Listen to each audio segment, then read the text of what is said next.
हाय दोस्तों, मैं हूं प्रशांत, आपका दोस्त और मेंटोर। आप देख रहे हैं कॉलेज कंपास और हम बात कर रहे हैं लॉ की। इस सीरीज़ में हम बात कर रहे हैं सारे लॉ के कोर्सेज़ की, एग्ज़ाम्स की या लॉ से रिलेटेड सारी जितनी भी चीज़ें हैं उनकी।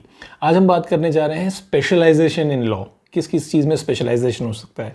जी हाँ, इसमें भी स्पेशलाइजेशंस होते हैं। अगर आपने सुना ही होगा ऑब्वियसली, अगर हम डॉक्टर की फील्ड में जाएं, मेडिकल फील्ड में जाएं, तो आप देखते हैं ईएनटी स्पेशलिस्ट है या आई स्पेशलिस्ट है या ब्रेन सर्जन है या orthopaedic surgeon, specialist in every each and every field of the medical.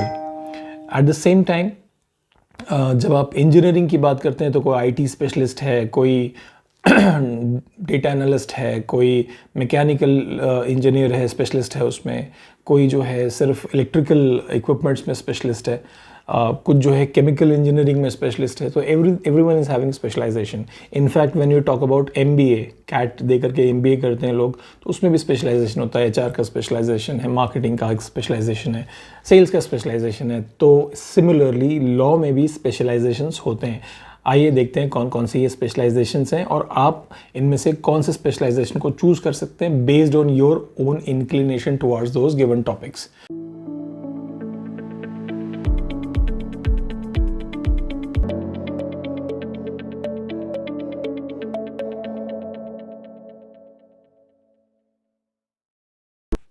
तो जो पहला लॉ है वो है सिविल लॉ। इसमें आप स्पेशलाइजेशन कर सकते हैं। आप private rights of individual, drafting deeds, agreements, कोई कॉन्ट्रैक्ट में ब्रीच हुआ है उसका स्वीट फाइल किया गया है या आप स्वीट फाइल कर रहे हैं उसको, आप या आप डिफेंड कर रहे हैं। So all these things come under the civil law. इसमें जो आपकी अवेयर होनी चाहिए वो क्रिमिनल लॉ में होनी चाहिए, फैमिली लॉ में होनी चाहिए, थोड़ा आपको अंडरस्टैंडिंग होनी चाहिए गवर्नमेंट पॉलिसीज़ की, रूल्स एंड रेगुलेशंस की, थोड़ा कॉर्पोरेट लॉ की अंडरस्टैंडिंग होनी चाहिए। So basically this is a civil law. ये एक बहुत ही कॉमन उपलब्ध होते हैं और फ्रीक्वेंटली इसके केसेस आते रहते हैं। तो माय लॉर्ड, दूसरा लॉ है क्रिमिनल लॉ। जी हाँ, क्रिमिनल लॉ ये मोस्ट फैसिनेटिंग स्पेशलाइजेशन है। बहुत लोग इसके लिए ही लॉ ज्वाइन करते हैं और बहुत ज़्यादा इसको बूस्ट या बोस्ट अबाउट किया जाता है। इसको आप पिक्चरों में देखते हैं, मूवीज़ में, थिएटर्स में या ओटीटी प्लेटफॉर्म्स पे। अभी एक सीरीज़ चल रही है क्रिमिनल जस्टिस, उसमें भी आप देख रहे हैं इसको। सो बेसिकली ये जो क्रिमिनल लॉ है ये, and it is the one of the oldest laws, criminal law जो है, तो इसमें आपको मौका मिलता है ऐसे केसेस हैंडल करने का जहाँ पे कोई क्राइम किया गया है या जिसने क्राइम किया है उसको बचाने के लिए आप केस लेते हैं, या जिसके ऊपर क्राइम हुआ है उसको डिफेंड करने के लिए उसकी तरफ से आप प्रोसिक्यूशन करते हैं। सो ये आपको बहुत एक अच्छी अपॉर्चुनिटी देता है ग्रोथ के लिए, और इसमें आपको मौका मिलता है विटनेसेस से इंटरोगेशन करने का, आपको मौका मिलता है क्रॉस क्वेश्चनिंग करने का, आपको मौका मिलता है कोर्ट रूम में बहस करने का। So all these things are there in criminal law. आपको cross examining of the witness, ये सब आपको मौका मिलता है क्रिमिनल लॉ में करने का। इसके लिए आपको आई फॉर डिटेल आपको चाहिए, आपको बहुत ज़्यादा अंडरस्टैंडिंग होना चाहिए आपकी सिचुएशन, स्थितियाँ और परिस्थितियों को इवैल्यूएट करने के लिए, और आपकी जो लॉजिकल रीजनिंग वाला इवैल्यूएशन पार्ट है वो आपको बहुत स्ट्रॉन्ग होना चाहिए। और क्रिमिनल लॉ में जो मैक्सिमम जो प्रोसिक्यूटर्स हैं, जो एडवोकेट्स हैं, जो क्रिमिनल लॉयर्स हैं, ये बहुत ज़्यादा अच्छी heavy fees, it's one of the handsome earning laws, यहाँ पर अच्छी कमाई। तीसरा है टैक्स लॉ। इनकम टैक्स हो गया, रियल एस्टेट टैक्स हो गया, जीएसटी हो गया, ये सारे प्रकार के जो टैक्सेस हैं वो कोई नहीं देता है तो उसके खिलाफ केस होता है, कोई दे देता है, ज़्यादा दे दिया, उसको बचाने के लिए वो केस लेते हैं। सो ये मल्टीपल तरीके के जो केसेस हैं related to tax, they are under the income tax और basically tax law. So where there is a income there is a tax, there is a saving. And जहाँ पर टैक्स नहीं है, where there is a income when there is no tax, वहाँ भी ये tax law आपको काम आता है। And when there is a income and there is heavy tax paid, additional tax paid, वहाँ भी ये केस आपको टैक्स लॉ बहुत काम आता है। तो कई लोग इसमें स्पेशलाइजेशन करते हैं, स्पेशली कॉर्पोरेट कंपनीज, ऑडिटर्स, ये इनकम टैक्स या जो टैक्स लॉयर्स हैं, जो टैक्स लॉ में आपकी हेल्प करते हैं, उनको हायर करते हैं. So it is Indeed one of the best suitable specialisations. इसके लिए काफ़ी सारी फीमेल्स, महिलाएं इसको काफ़ी ज़्यादा करती हैं टैक्स लॉस को. बनिस्बत जो क्रिमिनल लॉ है उसमें ज़्यादातर पुरुष या मेल डोमिनेंट स्पेशलाइजेशन वो है, बट यहाँ this is a female dominant specialisation. The tax law हो जाती है. Now coming to the corporate law. Corporate law, दो कॉर्पोरेट्स हैं, अमेलगमेशन हो रहा है, मर्जर हो रहा है, टेकिंग ओवर हो रहा है, कई सारी चीज़ें हो रही हैं कॉर्पोरेट्स में. अब there was just a deal happening earlier जहाँ पर कि बियानी ग्रुप का Big Bazaar was about to be sold to Ambanis and somehow Amazon ने बीच में आकर के टांगड़ा दी. Now that was in dispute and now Biyanis can not sell that. All that comes into the corporate law. Now for corporate law one has to be having the understanding of constitution, policies, government rules and regulations, industrial जो rules and regulations हैं, इन सब चीज़ों के आपको जानकारी होनी चाहिए. And that is how you take the specialization of corporate law. In corporate law there are multiple companies, there are many companies now which basically hire a panel of corporate lawyers. ये पूरा panel जो है इनका पूरा legal proceedings को देखता रहता है और ये मॉनिटर एंड ऑब्जर्व करता है कि कहाँ पर क्या डिसीजन लेना चाहिए appropriate and in accordings with the policies and the rules stated for the governance, corporate governance. Labour law, one of the most important laws जो इसमें स्पेशलाइजेशन आप कर सकते हैं वो है लेबर लॉ. लेबर लॉ एक बहुत वृहद रूप से एक बहुत एक्सटेंसिव लॉ है जिसमें कि जो कामगार हैं, जो लेबर है, इसकी सुरक्षा को ध्यान में रखते हुए इसके हितों को बचाने के लिए ये लॉ बना हुआ है. यहाँ पर जितने भी एम्प्लॉयज़ हैं जो काम कर रहे हैं किसी फर्म के लिए, एजेंसी के लिए या कंपनी के लिए, प्राइवेट लिमिटेड हो या लिमिटेड हो या मल्टीनेशनल हो, इनके हितों को बचाने के लिए, रक्षा करने के लिए इस लॉ का निर्माण हुआ है.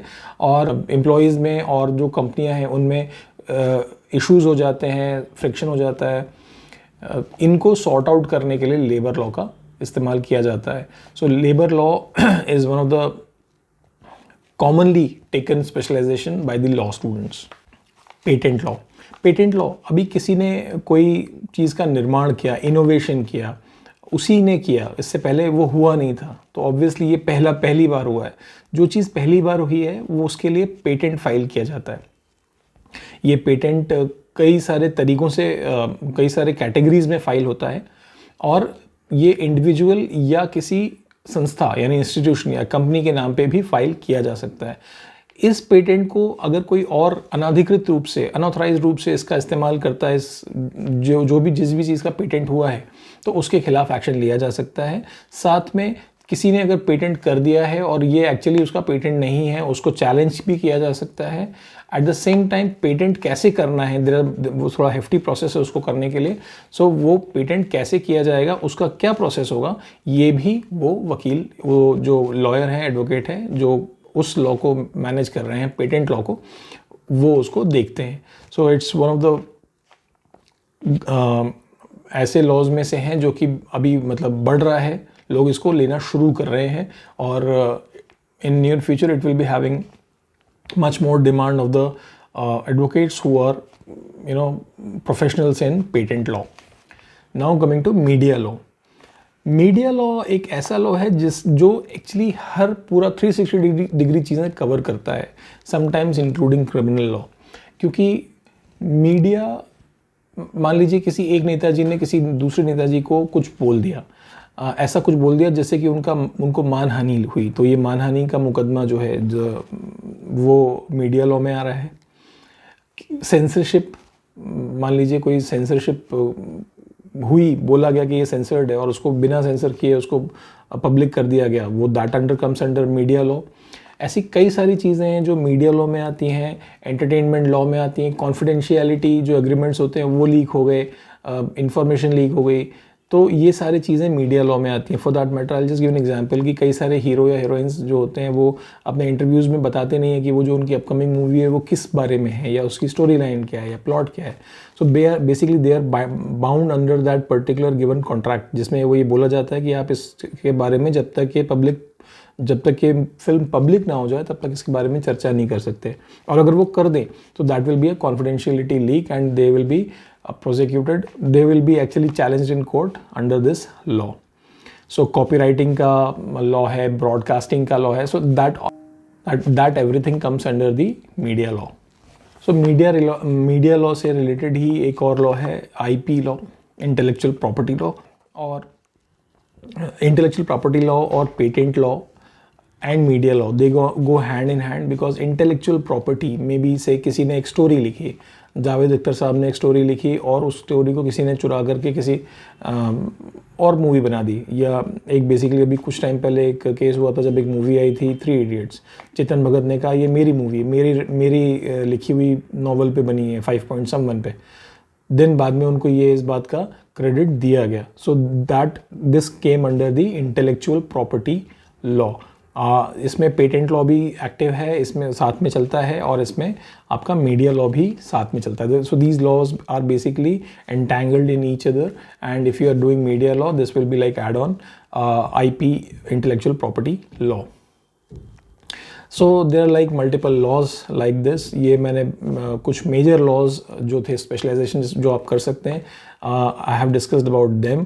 उम्मीद करता हूँ कि आपको ये इन्फॉर्मेशन पसंद आई होंगी और आपको जानकारी मिली होगी कि और भी कई सारे तरीके हैं। सिर्फ क्रिमिनल लॉ नहीं है, या सिर्फ नोटरी वाले वकील नहीं है बैठे हुए जो सिर्फ ठप्पा या स्टैंप लगा रहे हैं, मतलब सिर्फ वही नहीं है, इसके अलावा भी बहुत सारे स्पेशलाइजेशंस हैं।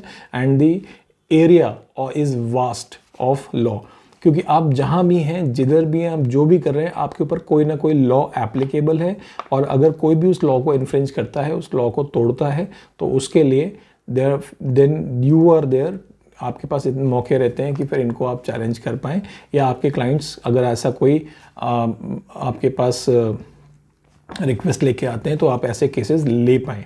तो इसके लिए आपको ये सारे केसेस में, ये सारे इन सब में स्पेशलाइजेशन आपकी रिक्वायर्ड होती है। सो आई होप आपको ये वीडियो बहुत पसंद आया होगा। ऐसे वीडियोस को बनाने के लिए काफ़ी रिसर्च, टाइम और मेहनत लगती है, तो प्लीज़ इसे अपने दोस्तों के साथ और अपने पेरेंट्स के साथ और अपने जानने वालों के साथ इसको शेयर कीजिए। आपको पसंद आया तो आप प्लीज़ इसे लाइक कीजिए और सब्सक्राइब कीजिए। मिलते हैं हमारे नेक्स्ट वीडियो में। Thank you.